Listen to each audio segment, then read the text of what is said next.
Thank you. How's everyone doing? Okay. So I want to talk about social transformation, but that first requires talking about the social malignancy of the Trump administration. So let's just get started, and I want to leave enough time for discussion. In many of the assessments of the Trump presidency, there are two that stand out. On the one hand, we are encouraged to believe that the racism, corruption, and brutality of the Trump administration are a horrible but unique rupture with our recent past. We are told that this administration is a forward march towards progress. The midterm elections, the presidential election of 2016, meanwhile, are held out as opportunities to return to normal and to get back to the forward march.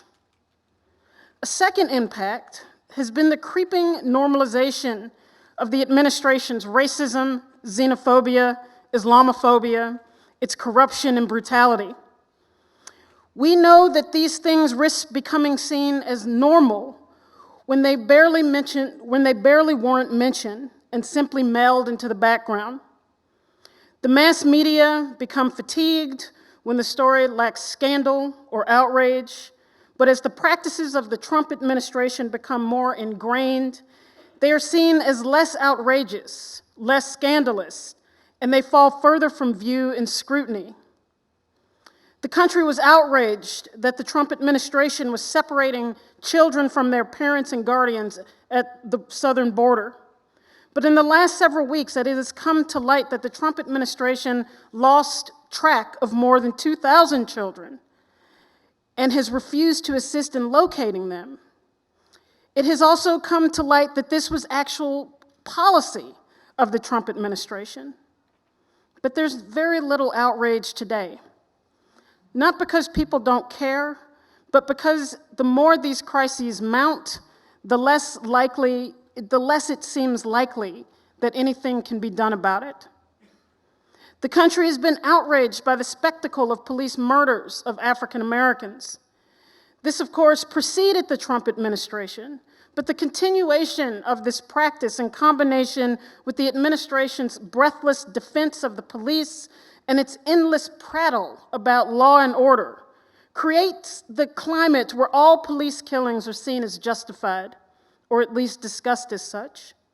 So when a young black soldier named Emmanuel Bradford, who was on home for leave during Christmas in Birmingham, Alabama, went to the mall with his family and was subsequently shot from behind in his head, neck, and back, killed by the police, supposedly mistaken for a live shooter in the mall. It all just melds into the background. The Attorney General of Alabama predictably ruled that no crime had been committed and that the police officer would not be charged. The announcement by state officials outraged his mother, who asserted that his only crime was being black. But beyond Birmingham, there was no protest. Not because people no longer care about these issues, but as they continue to happen, people begin to think that they are permanent features of our society, impervious to change. The list of these things could go on, but the lack of organized response reinforces the perception that the always looming next election is the only tool that we have to stop the devolving crises that grip our society. But the narrative of a supposed norm erosion represented by the Trump administration threatens to obscure, if not completely obliterate, the ways in which continuity with the distant and immediate past unite this administration with what preceded it. What is different about the Trump administration is that its power and cruelty is naked and unvarnished. It is not dressed up in platitudes about American democracy, freedom, and justice. Even when Trump tries to deploy those frameworks, as he did in his rambling State of the Union earlier this week, they ring hollow and forced. But the bonds of white supremacy, police terrorism, abject inequality, and racial subjugation are continuous cords that tie the present to the past.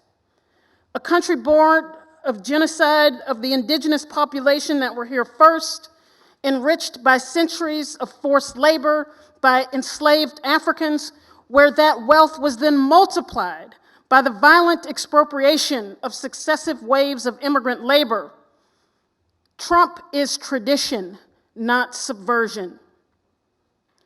The understandable and welcome revulsion for this kleptocratic and racially malignant administration cannot be used to sanitize the regimes of repression that came before.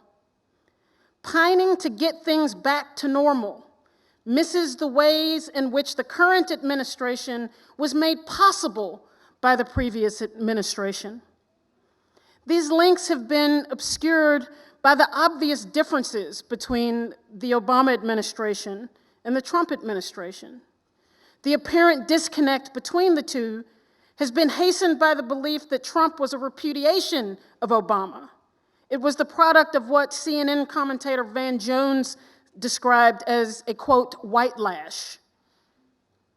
But a look beneath the surface paints a more complicated picture. What happens when a historic run for president raises the hopes and possibilities for a new world? What happens when you promise people to do things differently, to govern on their behalf? What happens when you promise to change, change based on the hope for a different future? With big promises come big expectations for the world to be different, to be better. But when the administration carries on with the status quo, even without rancor, it doesn't produce a backlash. It produces cynicism, disappointment, disinterest. That doesn't mean that the Obama administration did nothing, but it means that it did not do nearly enough. 108 million eligible voters did not participate in the 2016 presidential election.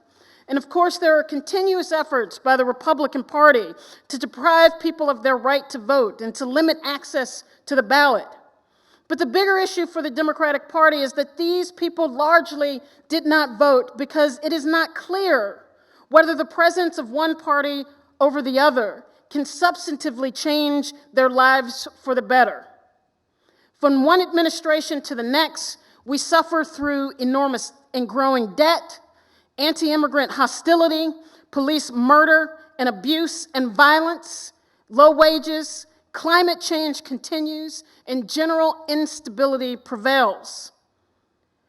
Of course, the policies of one administration over another can make each of these situations slightly better or slightly worse. But the state of things remains on a downward trajectory, and life does not stand still. The hardships accumulate and make life more precarious, disrupted, and dangerous.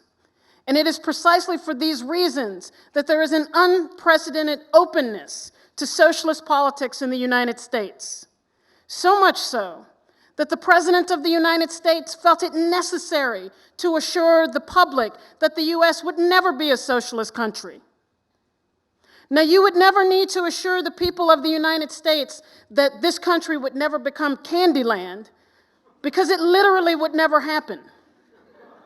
But the protest against socialism resonated precisely because we are on a collision course with income inequality, racial inequality, gender inequality, and climate collapse, all of which are careening out of control. The status quo cannot hold, but the resolution to these crises are neither self-evident nor self-correcting. The persisting question facing the 99% in this country and beyond is, what can we do? How do we do it? And with the enormous divisions in our society, is it even possible to radically transform the United States? These questions compel us to look deeper into understanding the nature of the problems that we face. In an essay titled A Testament of Hope, written by Martin Luther King Jr. and published the year after he was assassinated, he wrote of the centrality of the Black struggle in the ways that it clarifies the boundaries of what our general struggle should be. He wrote, quote, "In these trying circumstances, the Black Revolution is more than a struggle for the rights of Negroes. It is forcing America to face all of its interrelated flaws: racism, poverty, militarism, and materialism. It is exposing the evils that are rooted deeply in the whole structure of our society. It reveals systemic rather than superficial flaws and suggests that a radical reconstruction of society itself is the real issue to be faced." The king we never hear from. Returning to the roots of the Black Lives Matter movement allows us to do three things. It helps us reject the romantic delusions of the past, while also exposing the interrelated flaws of racism, poverty, militarism, and materialism in the United States today. Finally, it shows us the explanatory power of social movements, but also the limits of reform in a society where oppression and exploitation are so embedded that they are constitutive of the society itself. The Ferguson Rebellion was democracy come alive. It is impossible to forecast when or where a rebellion against the status quo will erupt, but when it does, it immediately makes clear what is typically obscured by our society. This is what King was alluding to in terms of what the Black movement can expose. This meant multiple things in the summer of 2014. While the rise of Obama and the growth of the Black political class projected one image of Black America, the vast majority of African Americans remained hidden, invisible, disposable. The rise of the Black political and economic elite not only represented Blackness as the flip side of whiteness, but through their own success, they insisted that the institutional, structured aspect of racial inequality in the United States was historical, a relic of the past. They professed their existence as proof that the United States had changed. And where deprivation continued to exist, those who were deprived were resolutely blamed for conditions of their own making. Indeed, this became a calling card for Obama, harshly scolding poor African Americans in ways that would have been impossible for white politicians to engage in. Ferguson was a reminder that in the United States, history is always sutured to the present. Indeed, we cannot make sense of our current moment without a rich and engaged understanding of the past. As early as 1951, civil rights activists raised the slogan, "We charge genocide," to describe the complicity of the American state with the murder of Black citizens by police. They presented a petition to the United Nations in 1951 that read in part, quote, "Once the classic method of lynching was the rope, now it is the policeman's bullet. To many an American, the police are the government, certainly its most visible representative. We submit that the evidence suggests that the killing of Negroes has become police policy in the United States, and that police policy is the most practical expression of government policy." Ferguson was a reminder that this, quote, "most practical expression of government policy" had never changed. The murder of Michael Brown Jr. and so many others exposed the limits of so-called progress and the emptiness of promises of a post-racial United States. Working class and poor African Americans lifted the cloak on police abuse and violence and exposed its connection to wider systemic flaws. Ferguson exposed how policing could be used to discipline Black people, generally with the threat of physical or economic violence. We learned that the Ferguson police and police throughout Missouri saw Black people, the arrest of Black people or punishment of Black people as a source of revenue that allowed them to avoid taxing white people. The protest revealed how thousands of Black people were entrapped by a system of fees and fines because they were seen as civically and socially disposable. In the eyes of the law and the legislators who created the law, Black lives did not matter. They treated Black people in ways that they could not get away with treating most white people. And so the heroism of Ferguson was rooted in the ways they overcame the fear that had been instilled by the ruthless and racist treatment by police for generations. And in doing so, their protests, their uprising, generated an enormous sense of solidarity. But we not only marched in solidarity with our people in Ferguson, it also compelled us to stand in opposition to what the police were doing in our cities, towns, and suburbs. Ferguson taught us all how to stand up. There was a feeling that they were fighting for all of us when they refused to submit to the authoritarian brutality of the area police forces, and when they also refused to acquiesce to the chorus of liberals and operatives in the Democratic Party who told them to get off the streets. For them and for us, democracy would be forged in the crucible of the street meetings, night marches, and the demonstrations themselves. But before they were the Ferguson generation, they were the Obama generation. Young Black people who believed in the slogan, "Yes, we can," who voted like they had never voted before, but who also grew tired and weary of cheap campaign slogans, paternalistic scolding, and a lightweight political agenda that did next to nothing to restore the enormous losses wrought by the financial crisis of 2008. Again, with big expectations from the first Black president, came big disappointment at the failure to deliver. It was in the streets where the promise or even the possibility of democracy, or where their voices could finally be heard. The tributaries of Ferguson, Cleveland, Los Angeles, Staten Island, and many others eventually fed the watershed that became Black Lives Matter in the late fall and young winter of 2014 and 2015. Tens of thousands of people across the country participated in acts of nonviolent disobedience. Lawyers, doctors, college students, high school students, professional athletes, student activists, nurses, ordinary people. On December 13th, 2014, 50,000 people marched through the streets of New York with chants that connected Ferguson, Missouri to New York City and then to the nation. Hands up, don't shoot, I can't breathe, Black Lives Matter. There were protests scattered across the country in cities large and small. The scattered protests cohered through the chant, demand, declaration, Black Lives Matter, in ways similar to the cry of freedom now during the Civil Rights Movement.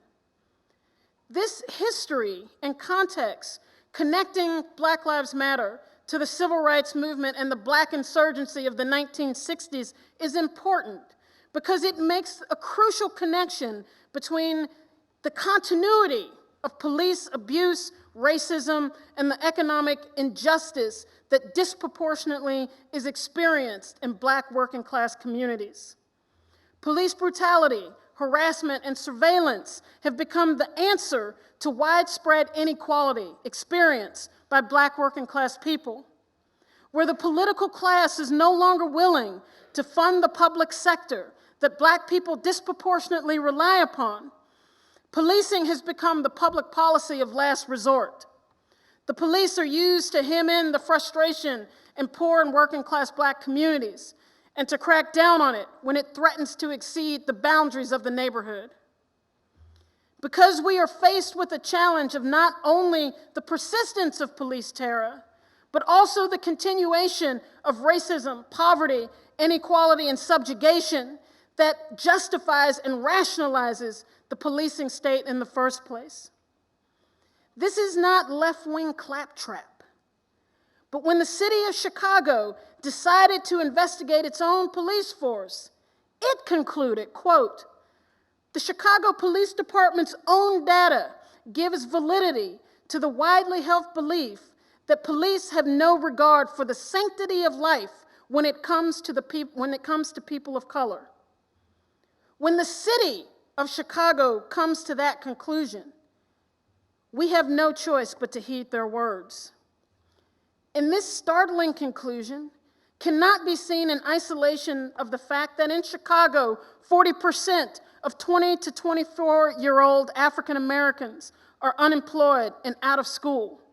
It cannot be seen in isolation of the fact that poverty rates on the west and south sides of that city that are predominantly Black perpetually hover between 40 and 60%. It cannot be seen in isolation of the fact that Chicago spends 40% of its operating budget on its police department. Chicago is the third largest city in the United States. Imagine what goes on elsewhere. Black Lives Matter opened our eyes to the systemic connection between policing and inequality, and this necessarily meant looking for deeper change than could be satisfied with body cameras, oversight committees, or other designs that simply looked to tinker with the crisis that is police abuse and violence in Black working class communities. But Black Lives Matter activists, organizations affiliated with the movement were chastised for raising the bigger questions. The chastising came in the form of constantly asking, who is the leader of the movement? Continually asking what the agenda of the movement is because you don't like the stated agenda, is a way to undermine and demoralize the effort of its activists. It was a way to divide a movement between those who, quote, want to get things done and those who are perceived to be realistic, unrealistic, and not pragmatic, compared to those who continue to insist on systemic, not superficial change. The political status quo attempted to force the movement to narrow its perspective and hem in its horizon, to shift its demands from what it wanted to what was perceived to be possible. In reality, the real problem was that much of the movement had objectives that were not in sync with the political status quo, including the abolition of police, prisons, and a massive redistribution of wealth and resources from the rich to the working class. This was the real problem with the movement for the Democratic Party and its liberal supporters. Indeed, when an activist, a Black woman from Chicago named Asleen Pulley, refused to go to a closed-door meeting at the White House, President Obama personally rebuked her. Obama said, quote, "The value of social movements and activism is to get you at the table, get you in the room, and then start trying to figure out how is the problem going to be solved. You have a responsibility to prepare an agenda that is achievable, that can institutionalize the changes you seek, and to engage the other side." It was a fit of quintessential American liberalism. The notion that the rule of law, our two-party system, the existing institutions can deliver or create the change we all so desperately desire with a nudge here or there, while belittling the audacity to demand bigger change is naive or immature. But even if we put aside that it was the, quote, rule of law, the two parties, and the existing institutions that created the subjected status of African Americans in the first place, putting that aside, one might consider that if our institutions were capable of this feat, it would have already happened. In 1964, political activist and strategist Bayard Rustin argued that the civil rights movement and the new emergence of Black rebellions must be prepared to shift from what he described from protest to politics. He argued, quote, that it is clear that the Negro needs cannot be satisfied unless we go beyond what has so far been placed on the agenda. How are these radical objectives to be achieved? The answer is simple, deceptively so, through political power. We are challenged now to broaden our social vision to develop functional programs with concrete objectives. Rustin was suggesting that the shift into formal politics marked a sign of political maturity and offered an opportunity to deliver much more substantive change to Black communities than protest alone could. In many ways, this was a very reasonable proposition. Indeed, Rustin argued for this approach in 1964, and this was very much the trajectory that Black politics evolved along. And one could say that the election of Barack Obama in 2008 was the culmination of that strategy, from protest to a Black president.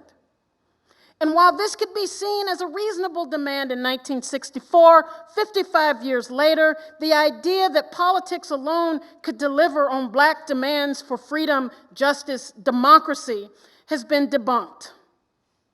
The focus on formal politics as the place where things really happen is to fundamentally miss the ways that social movements, protests, and demonstrations are the fuel that drive any kind of liberal social agenda.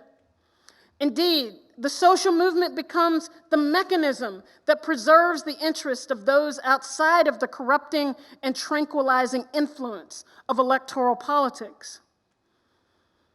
Even as a breach within the suffocating establishment politics of the Democratic Party began to open up under the weight of a shift in political consciousness in the United States, we cannot assume that the development of a left or progressive current within the Democratic Party is in the position to deliver significant political reforms outside of the scope of mass social pressure. And this brings us full circle. The failure of the Democratic Party to adequately address the material deprivation at root in Black communities, in combination with the party's often adaptation to the politics of racial resentment and racial grievance of the Republican Party, combined to undermine and subvert the kinds of independent Black political activity that gave rise to opening and possibility in formal Black politics in the first place. In fact, everything that we have resembling progress has come through struggle. It has come through the urgency, determination, and creativity of ordinary people. Aisling Pulley, who I mentioned earlier, the activist from Chicago, chastised for refusing to show up to the White House, had a different vision of change and possibility that stood in stark contrast to the one offered by Obama when he criticized her. She wrote, "I could not, with any integrity, participate in such a sham that would only serve to legitimize the false narrative that the government is working to end police brutality and the institutional racism that fuels it. For the increasing number of families fighting for justice and dignity for their kin slain by police, I refuse to give its perpetrators and enablers political cover by making an appearance among them. We assert that true revolutionary and systemic change will ultimately only be brought forth by ordinary working people, students, and youth, organizing, marching, and taking power from the corrupt elites." The transformative power of the social movement is not only about its coercive influence in policymaking or the governing institutions of our country, broadly speaking, but it's about its power to push us to want more, to demand more, but perhaps even more importantly is its power, the power of collective organizing and movements in transforming ourselves individually. The radical artist and critic John Berger in 1968 wrote of mass demonstrations, quote, "Theoretically, demonstrations are meant to reveal the strength of popular opinion or feeling. Theoretically, they are an appeal to the democratic conscience of the state." In this sense, Berger wrote, "The numbers present at a protest are significant, not because of their impact on the state, but on those who participate." He wrote further, quote, "The importance of the numbers involved is to be found in the direct experience of those taking part in or sympathetically witnessing the demonstration. For them, the numbers cease to be numbers, and they become evidence of their senses, the conclusions of their imagination. The larger the demonstration, the more powerful and immediate, visible, audible, tangible, a metaphor it becomes for their total collective strength. The point is that movements not only create the possibility of changing our material condition by exerting the force of the many upon the intransigence of the few, but social movements create arenas where we ourselves can be transformed. The mass movement breaks us from the isolation and alienation of everyday life. In this society that deifies the lie of rugged individualism, an idea that wrongly attributes our successes to our personal ingenuity and blames our failure on personal weakness and defect, the mass movement, the arena of struggle, brings us together to share in our failure, to show our connection and relationship to each other. The prevailing ideas in our society reinforce the sense of fragmentation and disconnection. But struggle shows what we have in common. It pierces the prevailing impressionism of society. In fact, what you see is not what you get. The radical Black feminist and organizer Ella Baker understood this. She wrote about the need to challenge our perception of society, to look underneath as a way to diagnose the nature of the social problems that confronted us. She said in 1969, quote, "In order for us as poor and oppressed people to become a part of society that is meaningful, the system under which we now exist has to be radically changed. This means that we are going to have to learn to think in radical terms. And I use the term radical in its original meaning, getting down to and understanding the root. It means facing a system that does not lend itself to your needs and devising means by which you change that system. Black Lives Matter provides an entry point into the examination of a society that locks people into perpetual poverty and inequality, and then cages and ruthlessly punishes them when they dare to challenge or reject their condition. But it's not just about what the movement teaches us about police brutality. It is also an opportunity to see how the racism that allows the existence of violent and abusive policing also allows for the subjugation of undocumented immigrants, who in turn are subjected to a kind of violent and abusive policing at the border and throughout this country. The billions of dollars dedicated to policing social crises should compel us to ask whether this money could be spent creating a more equitable society. In a related way, we may ask why the Department of Defense is entitled to a $700 billion budget to pursue wars of aggression and threats of military intervention in places like Venezuela, when this country cannot be entrusted to ensure the rights of the people who live here. How will this immoral investment in military destruction continue the ongoing crisis with climate change? If the United States cannot ensure the democratic rights of African Americans to be free of racism and police violence, if we cannot ensure Latinx people to be free of racial profiling and constant queries about their status, if we cannot ensure the freedom of trans people, of women, and the right to control their bodies, if we cannot ensure the social provisions of housing, medical treatment, food, education, and beyond, then what right does the United States have to impose its racist, unequal, and brutal standard of living on other societies? The seemingly narrow movement of Black Lives Matter, in fact, opens up the possibility of exploring a range of questions and conditions rooted in these questions. It also offers an opportunity to engage in a politics of solidarity, a commitment to other people's struggle because we understand and come to see them as our own. The mass movement in general also opens up a greater questions about the nature of society itself, while creating the possibility of changing the circumstances. But to change the world, we must also be changed. This doesn't mean that elections are irrelevant, but it does mean that no one is coming to save us. It means standing face to face with the reality that racism, class inequality, and gender hatred is so deeply wound into the marrow of this nation that it is scarcely known a single period where these were not the defining features of American society. Yes, it is true that there are better or worse elected officials, but what can never be forgotten in the constant weighing of who or what party is the greater or lesser evil is that we never engage with the larger question of how we get free. The dialectic of reform and revolution cannot be unleashed by privileging one above the other.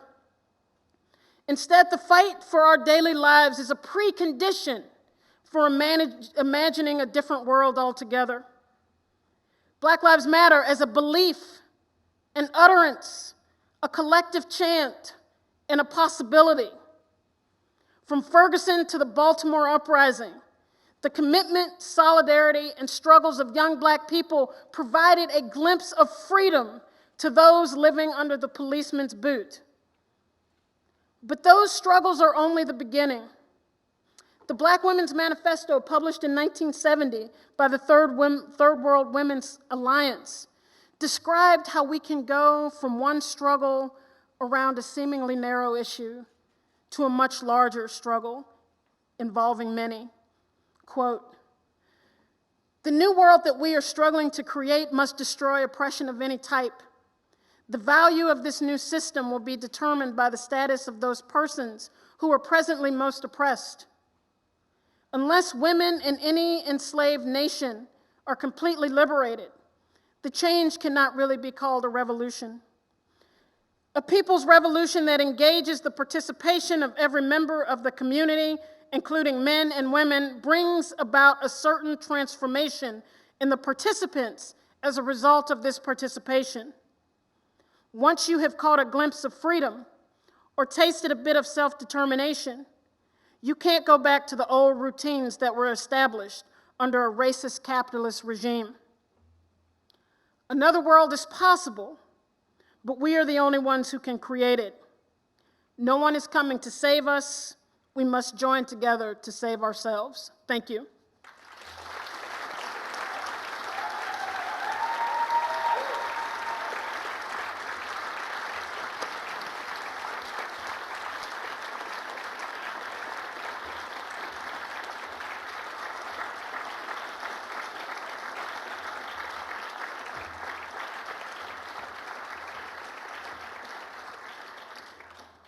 Now, I think I'm supposed to call on people, but I can't see anything.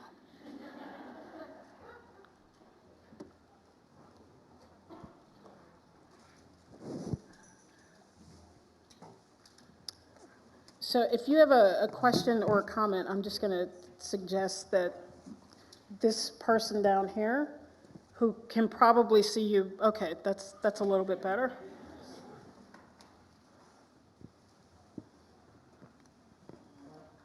Questions, comments?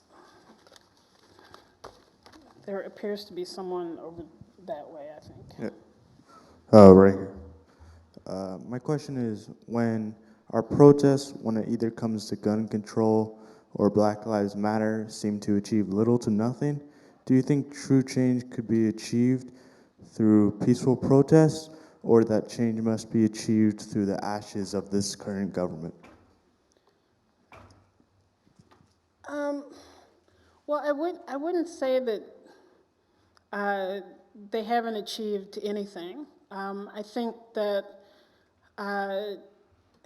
you know, if you think about the Parkland students, if you think about the number of the protests in Black communities around gun violence rarely get covered, and so people always are left with this impression that, you know, people in poor and working class Black communities don't care about gun violence. But if you look at the ways that these protests have really transformed the discussion around these issues regarding the proliferation of guns in our society, I think that you could make the argument that they have been effective. That's one part of it. I think the same thing with Black Lives Matter in terms of really showing the extent to which police abuse and violence can't just be reduced to the actions of a quote-unquote bad apple. These are things that have been understood widely and known in African American communities for a very long time. I quoted a petition from 1951, but the movement helps to make this an issue outside of Black communities. And so if we think about the process by which a struggle to fundamentally change something about society takes place, that one part of that has to do with political consciousness, has to do with a political awakening. I think the two issues, one is that that's clearly not enough. So understanding that these things happen, even if it's among a wider group of people, is important, but it's not enough to actually change that. And so that means that the different movements or the different social formations that aspire to be social movements have to figure out how to move beyond mobilizations only of people into organizing that can create the kinds of organizations that are necessary to try to organize a wider layer of people. But then there become bigger questions, some of which I was trying to get at towards the end of my comments, that deal with the systemic issues of a society that is inherently unequal, whether or not there can ever be true freedom and justice for Black people, whether or not any of these more systemic things can be achieved, then raises questions about the nature by which we are governed, the function and the fundamental features of our society that raise bigger questions about what kind of society do we actually want to be. So the movements haven't done enough. They have to do more, but there are limits to what kind of reforms can actually be created in a society that is fundamentally unjust. Other questions?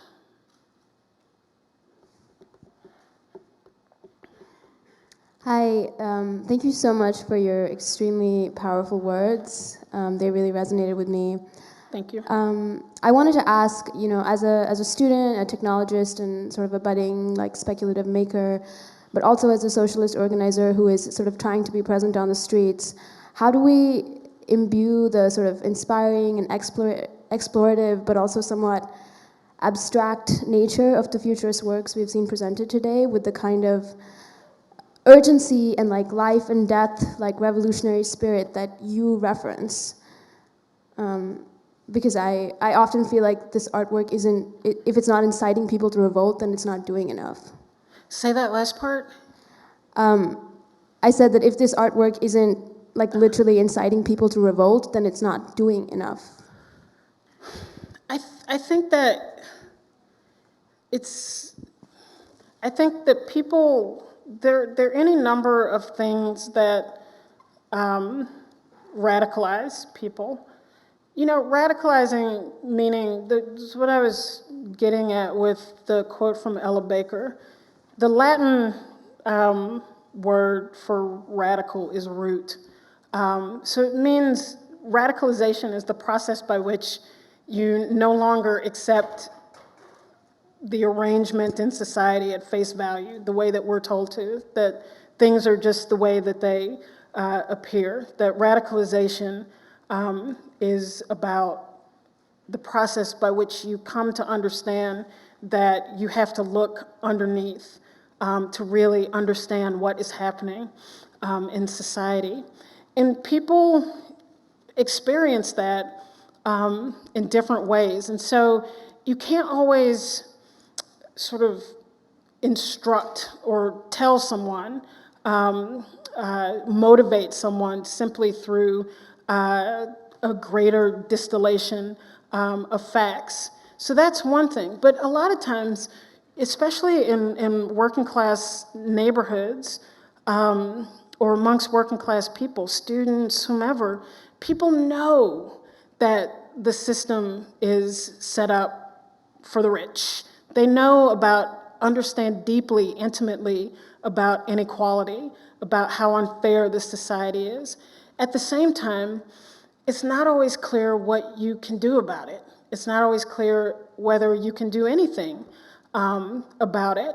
And so that it's demoralizing, but it also tends to reinforce the individualism that is grossly perpetuated and promoted in this society. That if you aren't sure that other people are willing to engage in struggle or to do anything about the conditions that exist, then you at least have the capacity to get yourself through this society.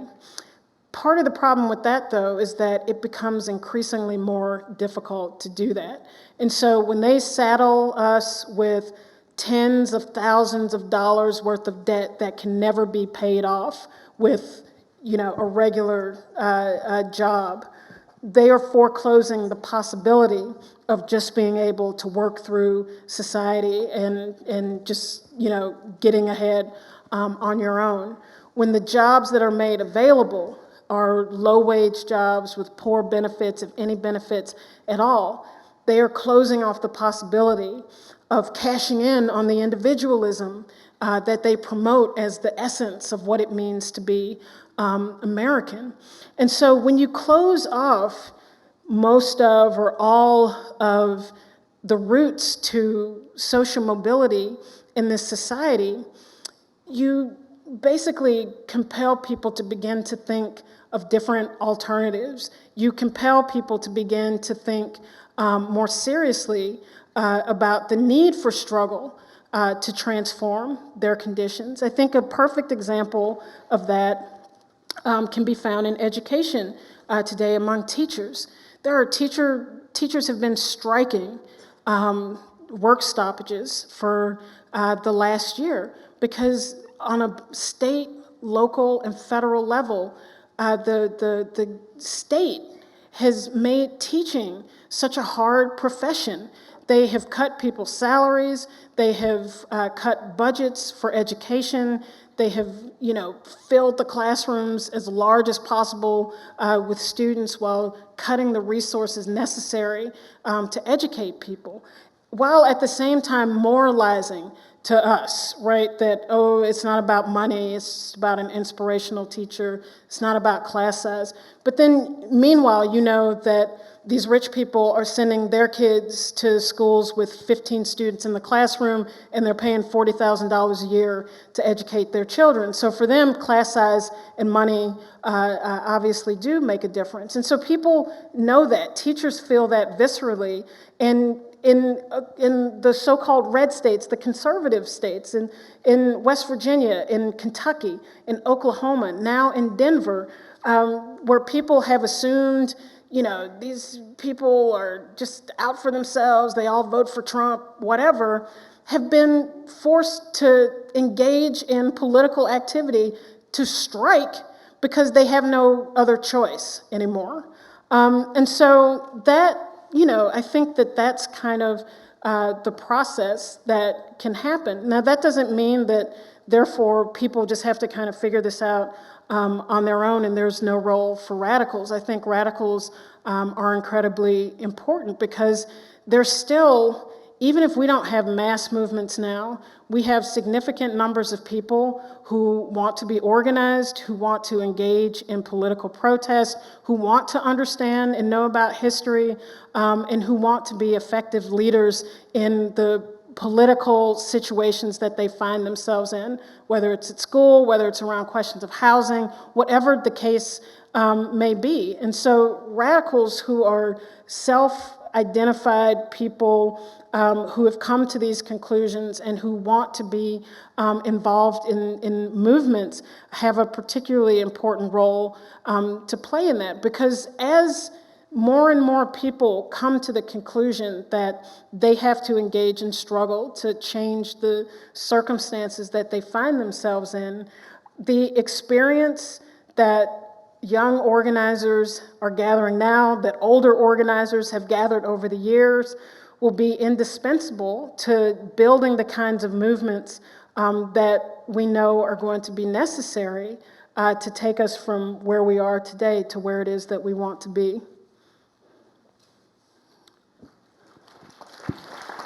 Questions?